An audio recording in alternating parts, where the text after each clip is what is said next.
занимаюсь в ансамбле народного танца «Задоренько». На занятиях мы учим танцы разных народов. И сегодня я расскажу вам о башкирском танце.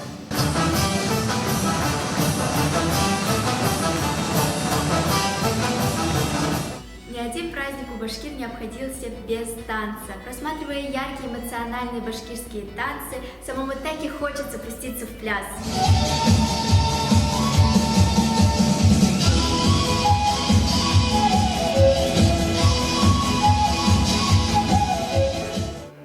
У башкирского народа есть парные, женские и мужские танцы. Женский танец мягкий и плавный, в нем изображается каждодневный труд, например, сбор ягод, обработка шерсти, наматывание нити в клубок. Мужской танец заряжает своей силой воинов и охотников.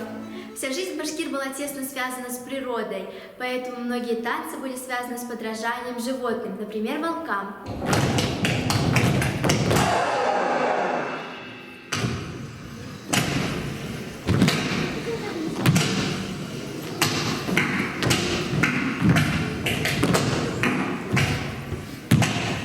Делаем небольшой вывод. Через танец можно познакомиться с традициями башкирского народа.